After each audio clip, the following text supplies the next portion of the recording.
So I've been just before I came,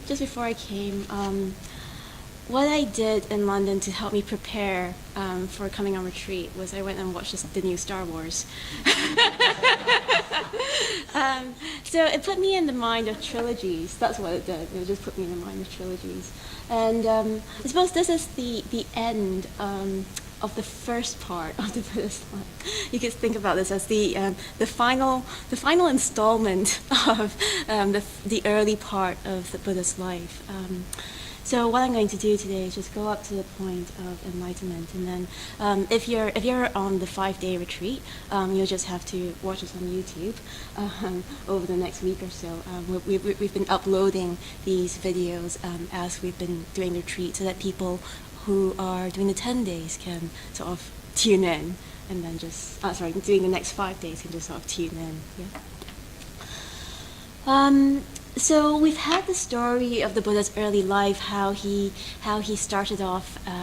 He was born into royalty, born into wealth, born into privilege, and he had a very, very sheltered life.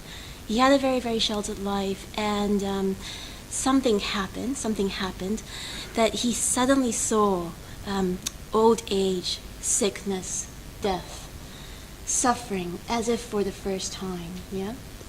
And he also saw something else. He saw something hopeful, something optimistic.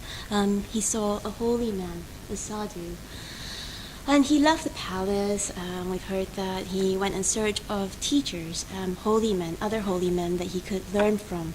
He tried one, and he sort of got all the way and wasn't quite sure if it worked. He tried out something else, went all the way, and then decided that it didn't work. And then he tried asceticism.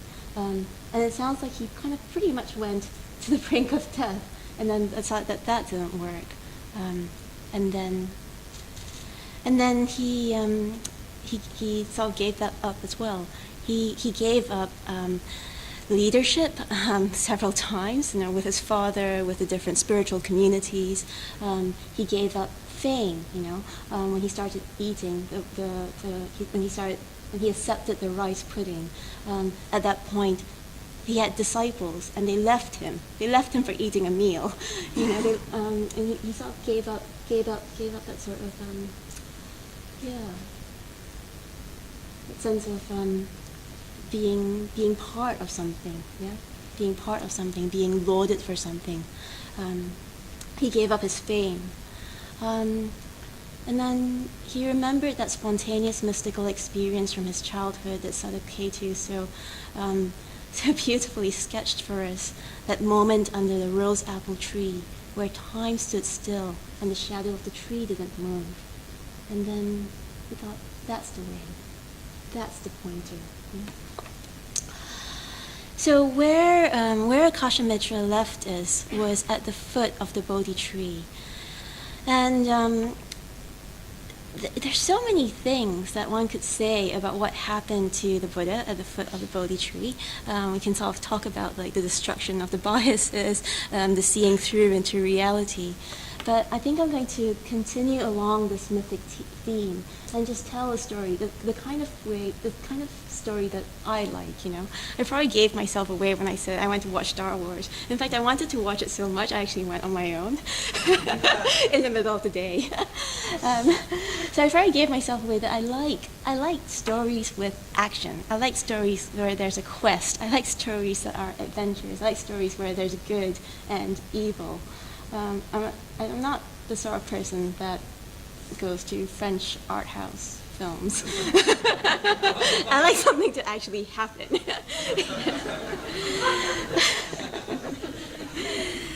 So there we have the Buddha.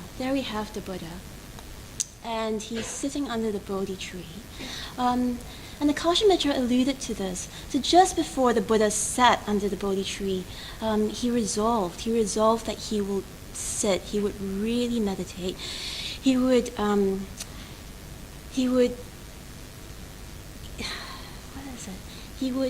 sit there until he found an end to suffering. Later commentaries sort of put these words into his mouth. There's this very, very lovely line that's, where the Buddha sort of makes this resolve: let blood dry up, let flesh wither away. I will not move from this spot until I gain enlightenment. So he's really doing it. Yeah?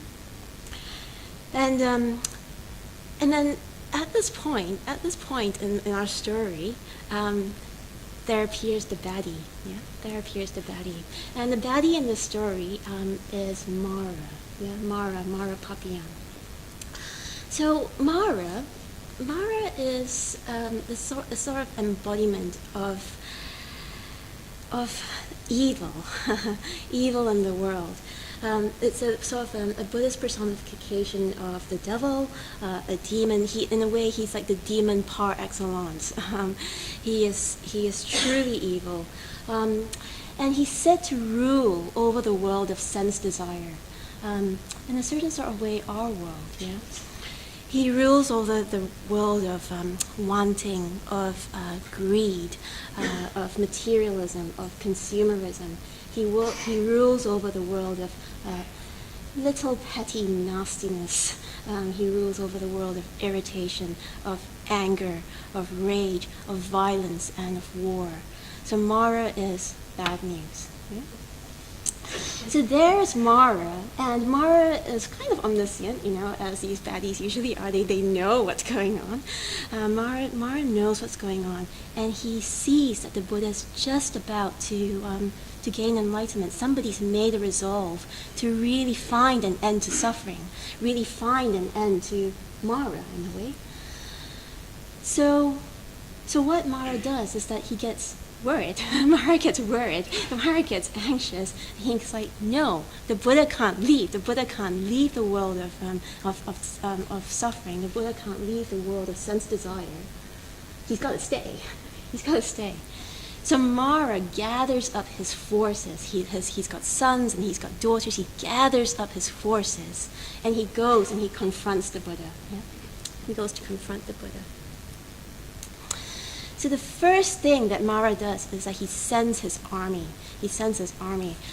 In my head, Mara's armies are really ugly. They're like the orcs. They're not just like the orcs. They're like the Urkhoi. They're really sort of uber orcs. Yeah. And there's this great army. It's like an army that that's never been seen before in this world. They're really ugly. They're shapeshifters. They're venomous. They're poisonous. They're fierce.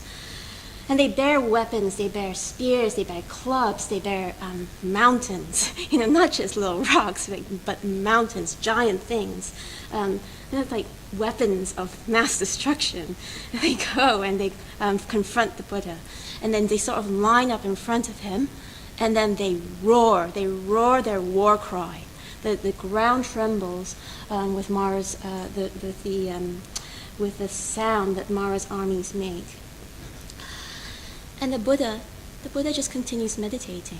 Yeah, sometimes someone coughs in the room and go, oh, and we get out of meditation. But here's this tremendous roar, and the Buddha keeps meditating. And Mara's armies, Mara's sons, they rush at the Buddha. They bear their weapons and they take aim, and the horde throws their weapons at the Buddha.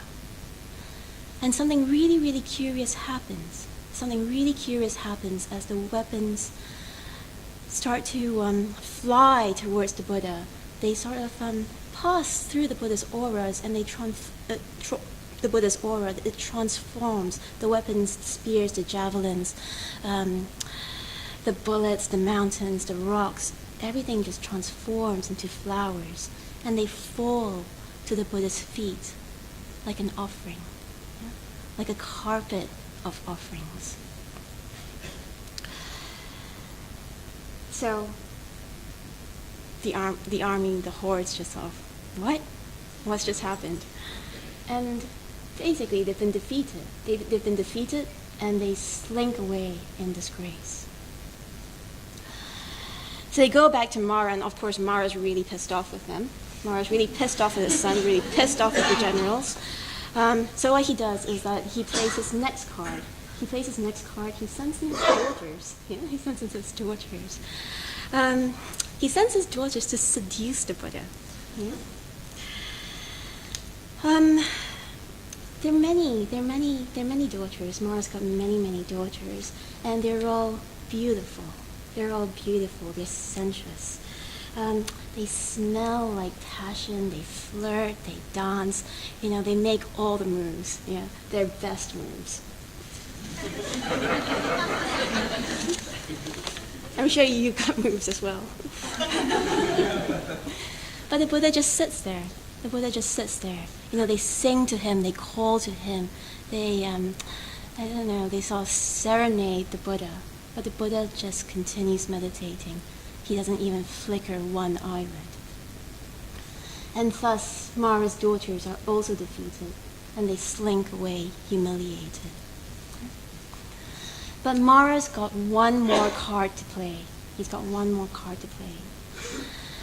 And what he does is that he tries to shake the Buddha's confidence. So he himself, Mara himself, goes and confronts the Buddha to be, and he walks up to Siddhartha, and he tries to unseat him. He just sort of says, You're sitting here at the center of the universe, a seat of great importance, a seat where in times gone by, in ancient times, Buddhas, people who are truly awake, truly enlightened, have sat here and gained enlightenment. What right do you have? What right do you have, you mere mortal, you mere sort of beggar? At this point, the Buddha is probably pretty smelly. He had just come out of his pure asceticism. What right do you have, just an ordinary person, to sit here like this, to sit here and not move? Basically, he just sort of says, you're a pretender, yeah? But the Buddha's not deterred. He answers Mara confidently, and he says, I have practiced, and I have practiced over countless lifetimes. I am ready, and I am worthy. But Mara has another go. He says, yeah, but who saw you? Who's your witness? And when the Buddha hears that, he just takes his hand and he touches the ground. He just touches the ground. And what happens is that the goddess of the earth rises up and says, I have seen him practice. I have seen him practice over countless lifetimes. I bear witness. Humans have come and humans have gone. And he is, as he says, he is worthy to gain enlightenment. So, we're just going to leave the Buddha there for a moment. And I want to draw a few points from the story of the Buddha's enlightenment. And basically, I just want to draw out 3 points. And the first of my 3 points is about commitment. And the importance of commitment. The importance of commitment in small ways and the importance of commitment in big ways. Yeah? One of the things that I found quite intriguing when I first came along was one of my friends, Lilamani, said to me, she said, Mara only ever gets interested when you're about to leave his realm. When you're having fun, being distracted, enjoying getting drunk, and all that, Mara really doesn't care. But when you sort of try, when you start to practice, Mara gets interested. Yeah? So I was thinking that probably all of you can already see this in your meditation practice. So this is just committing in small ways. I hope I'm not the only one who can sit down and close my eyes and sort of vague out and have quite a good time, and then I open my eyes and the meditation's over, and it's great, it's fine.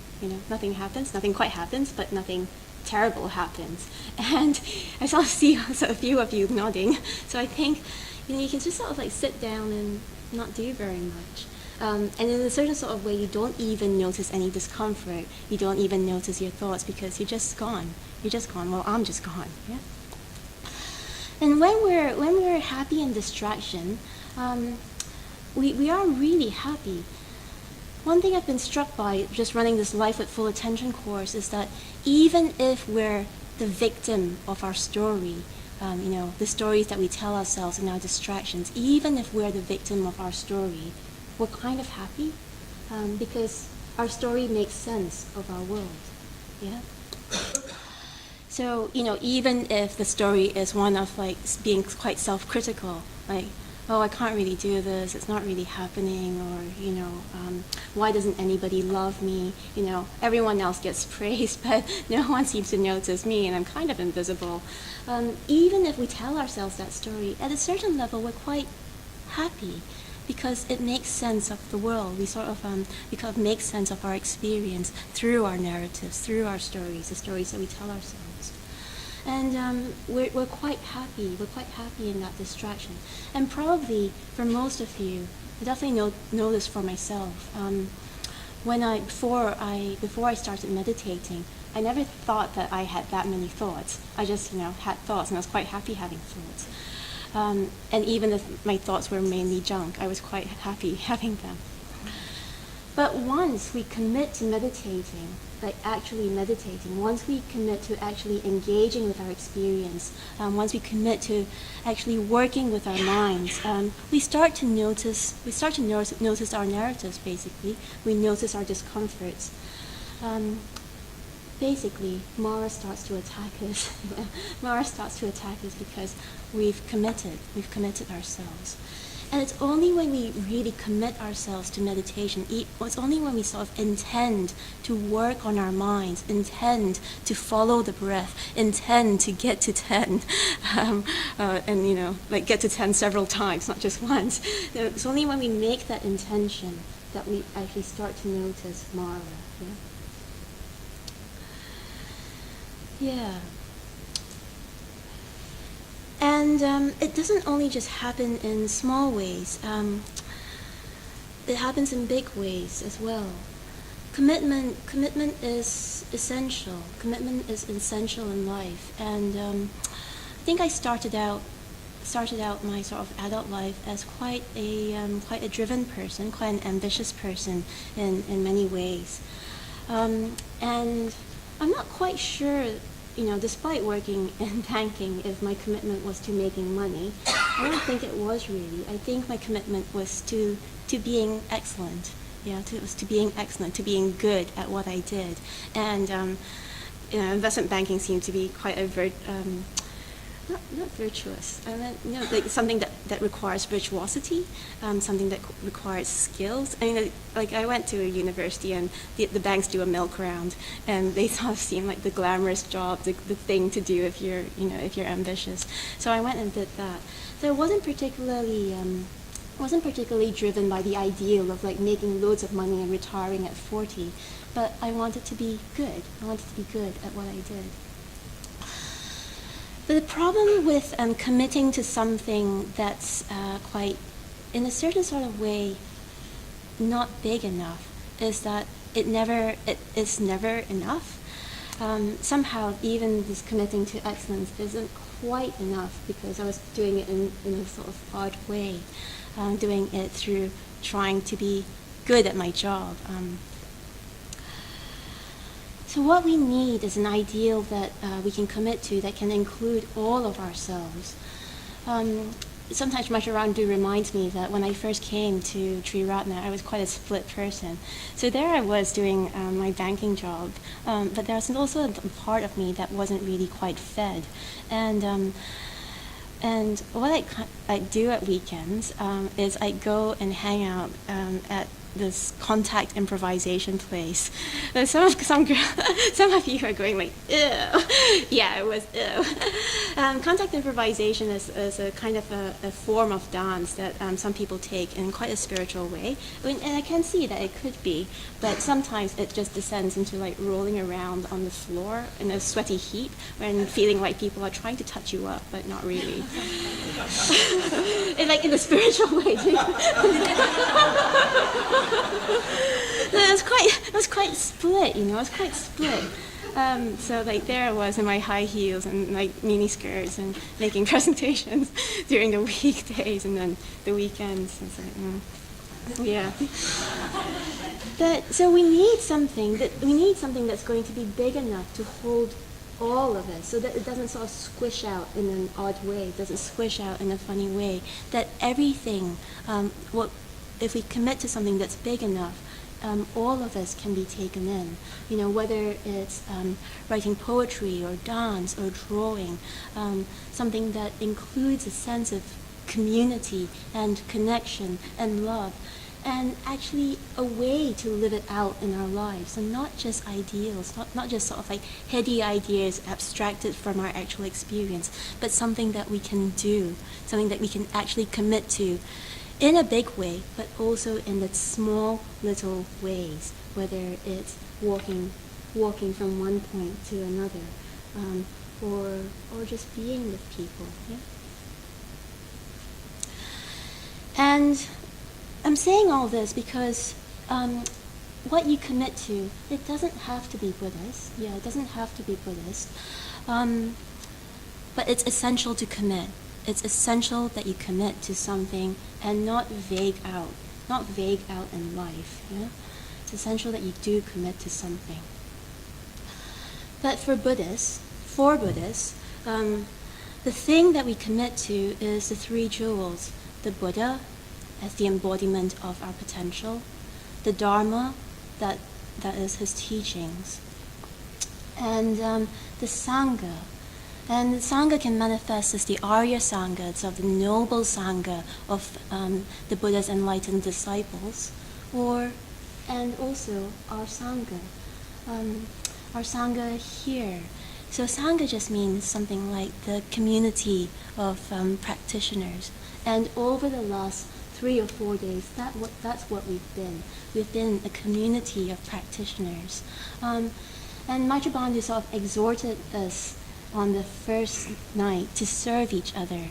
And in doing that, we've been creating Sangha, in doing the washing up, in doing the cleaning of the toilets, in doing of the chopping of vegetables, and also just the turning up at tea break, at shrine room, in your groups. What's what we've been doing? We've been doing community of practitioners. Yeah? And when you do that, when you do commit to something, and again, like, don't be surprised if Mara turns up. Don't be surprised if Mara turns up. I really think that. After I had left my banking job, one of the things I did was I had already asked for ordination at that time. I really wanted to get ordained, and then an opportunity came up for me to go and live in New York. And I've, for a long time, I really wanted to live in New York. At some point in my career, I had spent about 6 or 8 weeks in New York, and I loved it. I loved the way that shops are open all night. I love the way that taxis are cheap. I love the way that food is cheap in many ways that is not British. I love the ways you can get like a 12-pound pedicure in a mani-pedi. It's really nice, New York. And I so wanted to live there. And I really looked into it, and there wasn't a Sangha in New York. There wasn't a Tri Ratna Sangha in New York. And I really remember having this conversation with my boyfriend at that time, saying to him, like, look, I can't apply for this one year exchange to go to Columbia in New York. But there's no Tri Ratna Sangha. How am I going to deepen my Buddhist practice? I really, really want to join the order. And I had to make a choice. Now I've been coming on these retreats and going on other retreats, and I really wanted to get ordained. And then suddenly, this really attractive, really good on paper prospect came up. And I just knew that it wasn't going to take me any deeper in the direction that I actually wanted to go. It was, in fact, going to take me away. At best, it would have been a detour. At worst, it would have just been all the way away. Yeah. Yeah. Even when I wanted to go and work at the LBC, it's quite far along into my ordination process at that point. I was quite unhappy at work. I had gone back into banking, and for years and years, I really wanted to go back to working with my ex-boss. Mainly because he was such a good man. I'm not saying that everyone in the Buddhist world is great, and the Buddhist world is great. There are lots and lots of really good people out there. And for years and years, I really wanted to be part of a good team. I had worked with a man who I thought really, really cared for me, and really cared for my well-being. Not just my career prospects and the fact that I was a good worker, but he really cared for me as a person. And at some point, Holly and I had put in this proposal to go and teach yoga, to create a yoga program at the London Buddhist Center. And I was really excited about that. I had finally decided, right, I'm going to leave financial services for good. I'm really going to do it. And then my ex-boss said, I'll have you on my team. Oh. And I had to make a choice. But actually, by that time, I just knew, look, like, that's just Mara. That's just Mara. That's just something coming up just as I'm about to make a really strong commitment, just where I'm going to, like, move myself fully into a context where I'm supported, and my Buddhist practice is the forefront of what I do, morning, day, and night. Just when I'm about to go and do that, something else happens. Yeah. And like I said, it doesn't have to be like, it's not like I'm saying ask for ordination, like that's the best way to commit. I'm just saying commit to something in your life, even if it is just the next meditation or something big, something really big. Take your life seriously. That's what I most want to do. I want to take my life seriously, and that's the thing that I wish for all of you. I would really love it if everyone just, acted, committed, acted. And then don't be surprised if Mara appears. Often, we were talking about this in our team meeting, Mara's appearance is usually an indicator that something's going well. Your practice is actually deepening. So don't be surprised if Mara appears. Don't deviate. And most importantly, don't give up. So the second thing I wanted to talk about is this image of turning arrows into flowers. There's a very, very strong image, isn't it? Like this thing where like something's about to attack the Buddha, and then suddenly it's flowers and petals and offerings. Yeah. For me, that's a symbol of transformation. But before I talk about transformation, I just want to focus a little bit more on the armies. So the thing about armies, the thing about hordes, the thing about that image of Mara's sons bearing their weapons is that it's energetic. There's lots of energy in an army, yeah? They roar, the ground trembles, it shakes. There's lots of energy. There's lots of energies in the orcs. There's lots of energies in the stormtroopers. And what we need is to utilize that energy. So sometimes when we do know something about Buddhism, We can think of Buddhism as a religion or as a way of living where you detach, where you have no attachments, where you become detached from suffering, detached in a way from life. And I really don't like that. I really don't like that language. I'm sure there must be some value for some people in it. But for me personally, that really doesn't work for me. We're not trying to sort of chop off bits of ourselves. In a way, Mara is within us. Mara is within us, our sort of distractions, our sort of fantasies.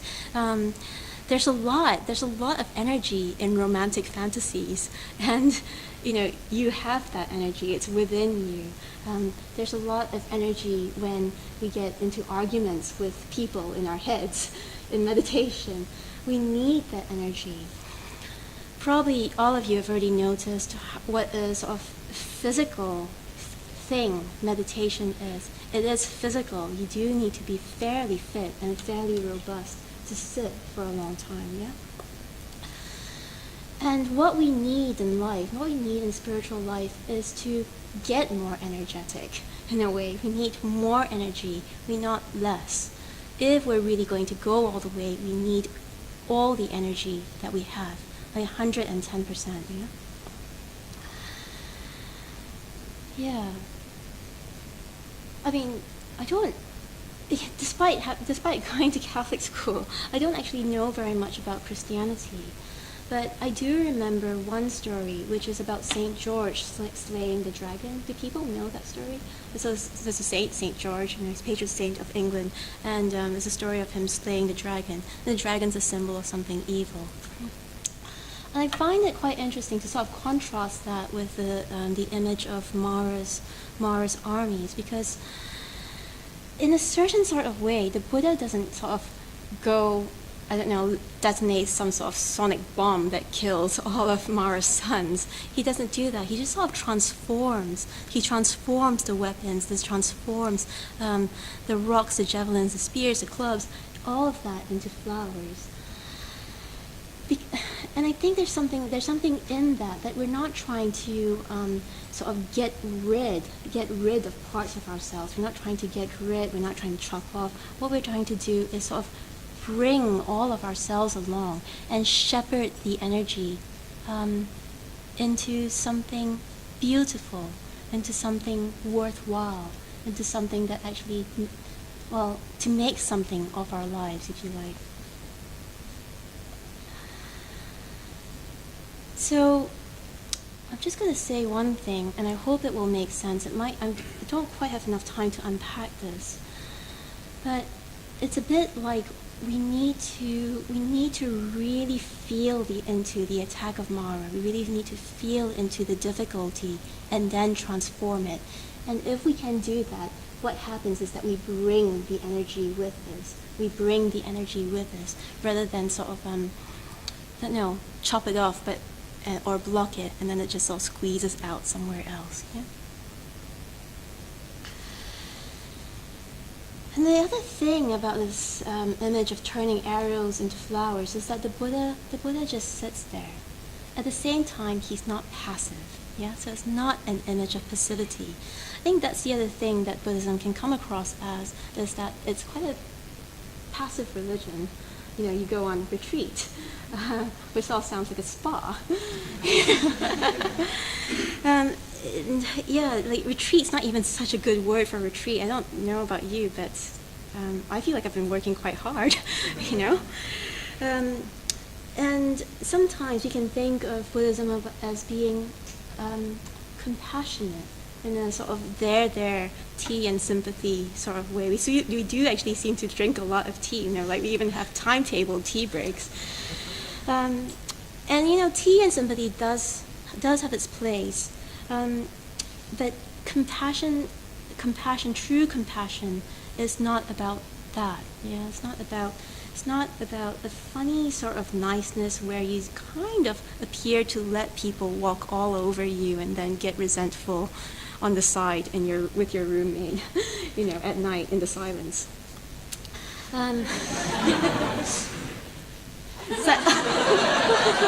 Is that knowing laughter, or have I just outed myself? Yeah. The compassion, the sort of compassion that we need, is a compassion that's wise and robust. Yeah? It's a compassion that withstands attack, withstands assault. It's a compassion that reaches out into the world, that transforms the world around us. It's not pretend. It's not pretend. It's a compassion that is bone deep, that we can sort of feel in our DNA, and then it kind of exudes out in everything that we do. Yeah? And to develop that kind of compassion, we really, really need to keep the initiative. We need to keep the initiative. So the one way not to fall into the trap of passivity is to keep the initiative. We need to keep putting ourselves in good conditions.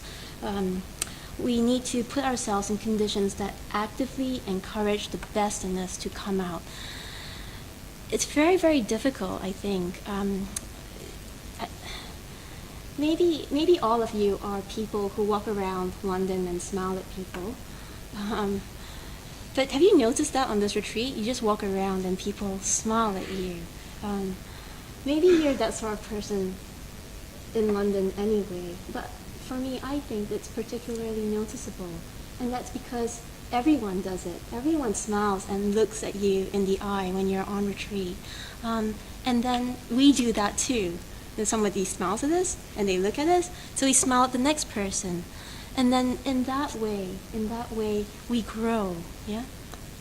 It's very, very hard to practice outside of the context, I think.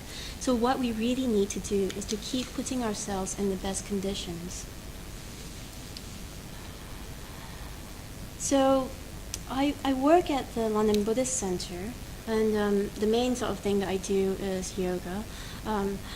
People sort of say, like, you teach about 4 or 5 yoga classes a week. Like, what do you do with the rest of your time? I'm quite busy, actually. I'm quite busy. I do quite a lot of admin and other things. And it's not as if the LBC is a group. Well, people often ask me whether the LBC is a great place to work. Oh, you must be like so chilled out, Danayutta. You work at the London Buddhist Center. It is a really, really meaningful place to work. But it's not as if we go around being really spiritual all the time. Holly's looking at me going like, yeah, speak for yourself.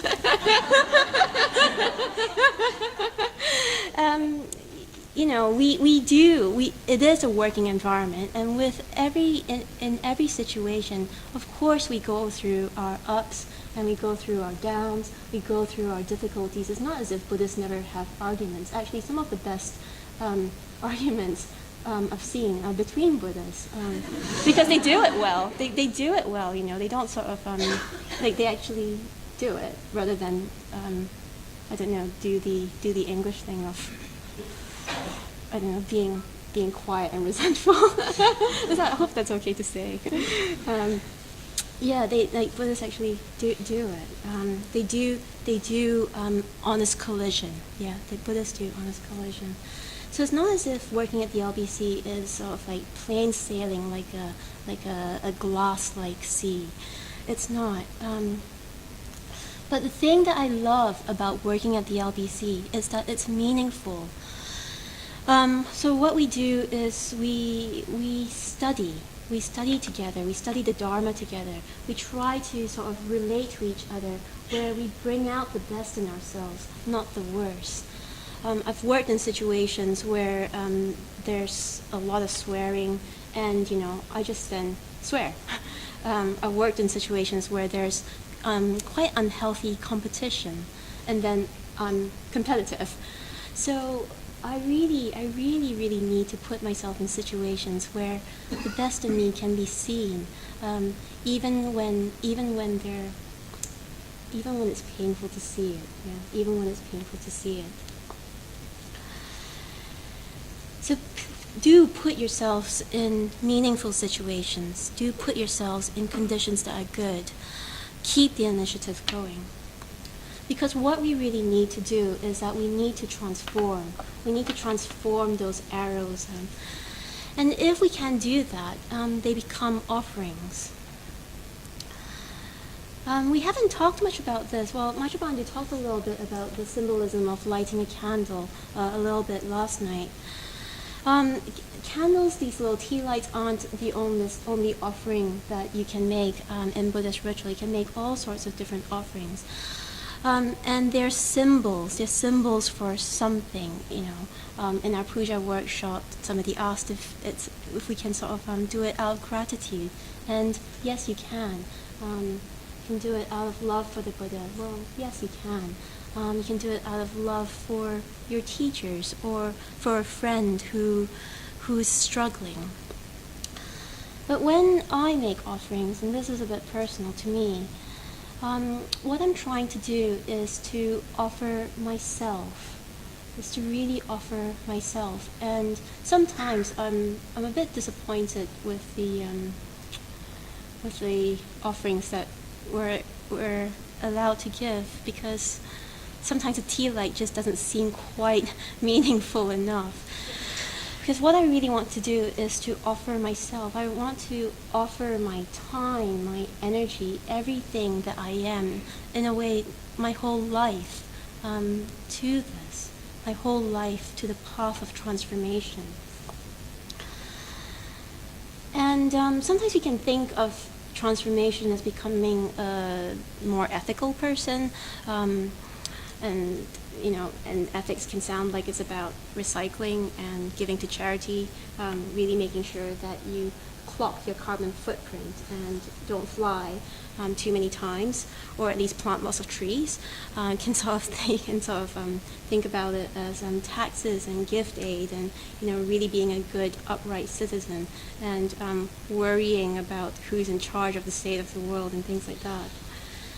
But I think actually the transformation that's most meaningful is transformation where you actually put your whole life into it, not just the talk of the state of the NHS, or worrying about things and supporting Wikipedia. What's actually most precious is not our money or our worry. What's actually most precious, the most precious commodity that we have is time. Is our time, because that's our life. Yeah, the most precious thing that we have is time, because it's our life.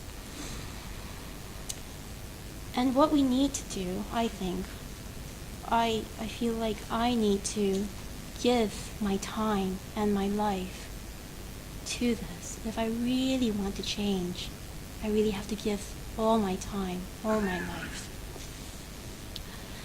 I was thinking about this and thinking about all of you. In a way, you could be at home right now, and probably you might be in front of a telly with alone or with other people, probably like happily drunk on brandy butter or something like that. You could be watching the Queen, all the Christmas specials on telly, but you're not. You're not. You're here. You're here. You're spending your time, spending your money and your energy here. And that's powerful. That's you saying something to yourselves about transformation, how much you value your life, and where you're actually putting your energy.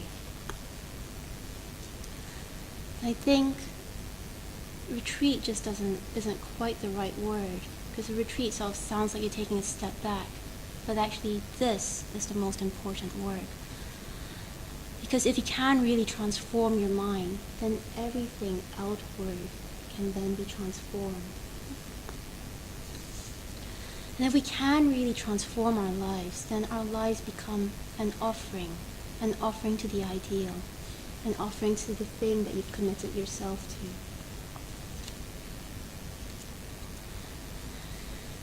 So the third point I want to make is about faith and the symbol and vision of enlightenment.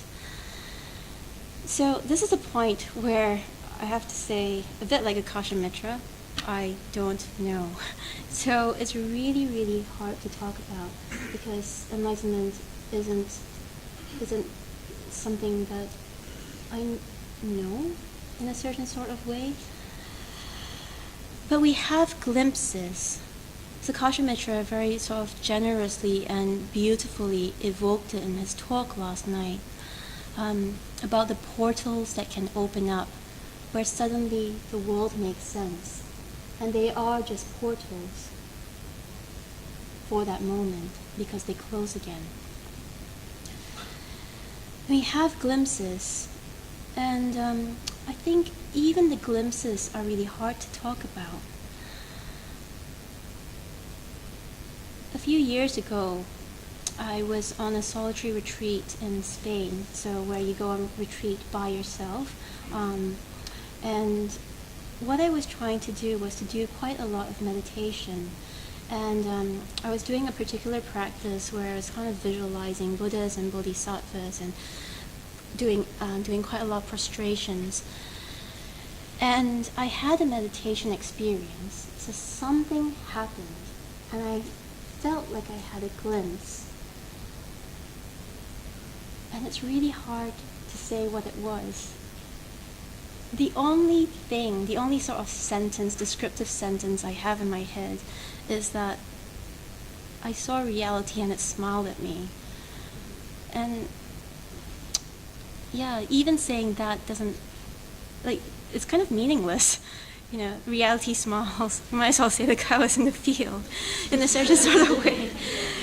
Yeah, it's sort of meaningless, but the experience itself is so meaningful. It's so hard to describe even just a glimpse, much less something that completely transforms you from inside out.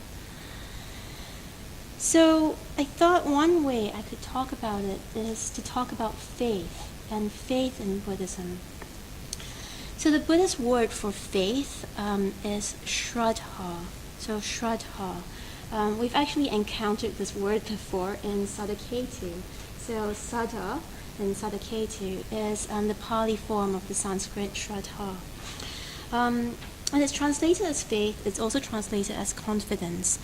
And the really, really important thing to know about faith in Buddhism is that it's based on reason and experience and intuition.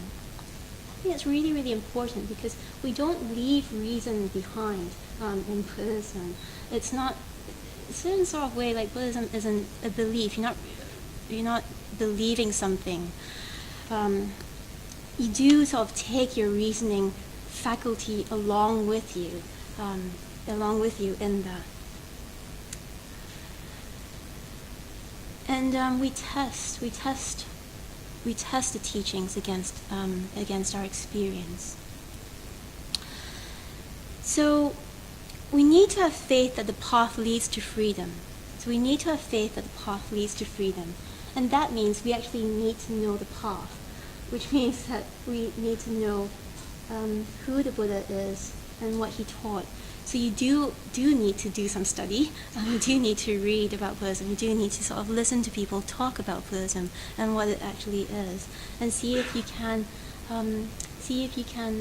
capture something of that. See if you actually believe something of that. Whether it sort of matches up to your experience, matches up to your reasoning faculty. We do need faith that the path leads to freedom.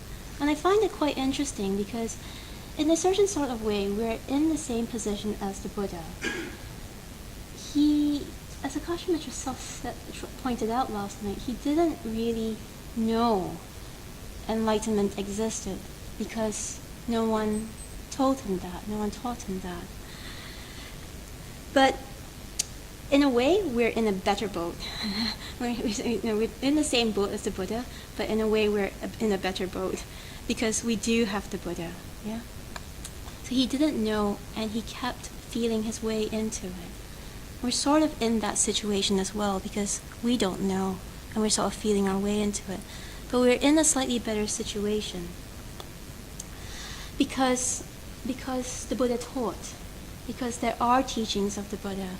And there are teachings of the people who followed his teachings.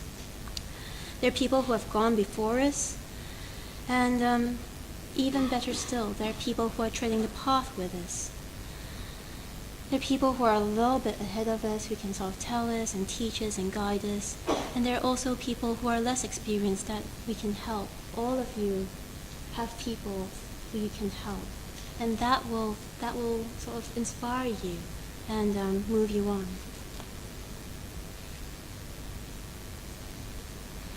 And faith takes time to develop. It needs to be tested, whether it's faith in ourselves or faith in the teachings.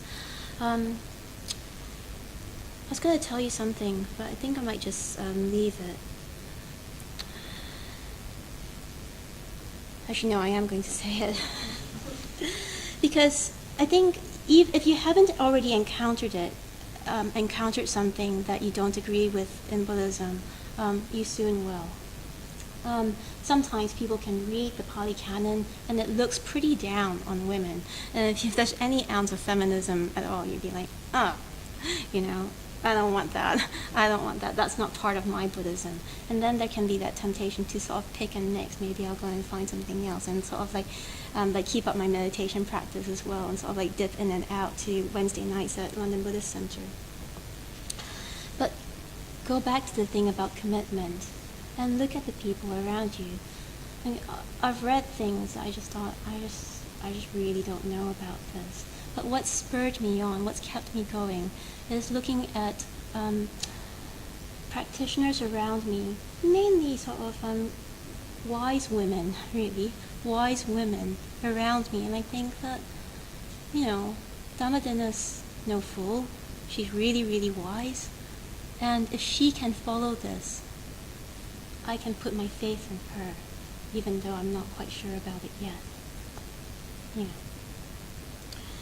Okay, I just want to make one last point about faith, which is that it's not something that's outside of our experience. So the love for the good is innate. Yeah, the love for the good is innate. We know to root for the good guys. We know when we go and watch a movie. When we go and if somebody tells us a story, we know to root for the good guys. And it's that same capacity, that same sort of longing for the good, that is Shraddha, that is faith. And Shraddha is something more refined than that. It's not, not cheering when Luke Skywalker defeats, what's his name? Anyway, defeats the bad guy in Star Wars. Did I just give a spoiler? So it's not something that's different from that, but it's a lot more refined. Yeah. It's a confidence that life has intrinsic meaning, that life is worthwhile, that there's something bigger and better to aim for. That's confidence in our potential. That's confidence in faith that we can really make something of life. Not just our life, but life itself. Yeah? My favorite translation of the word Shraddha is one of Bante's, which is the ultimate in us resonating with the ultimate in the universe. The ultimate in us resonating with the ultimate in the universe. Okay. So I just want to go back to the Buddha. I want to go back to the Buddha. And after his victory over Mara, after the defeat of Mara, he sat and he sat. And on the morning of the full moon in the month of May, as dawn broke, he gained enlightenment. He gained enlightenment. In the years after that, he wandered India and Nepal. He spoke to gods, he spoke to kings, to animals, to normal human beings as well, peasants, slaves, farmers, merchants. Some people listened to him, some people argued with him, some people just thought he was mad. He taught them, he listened to them, he spoke to them, and over time, a community developed. He had his followers, he had his disciples, and he had his friends. And he told his disciples to go out and teach for the welfare of the world. And he wandered all over India, and they wandered all over India. And it sounds like they had adventures and good times and difficult times. But that's a story for another night.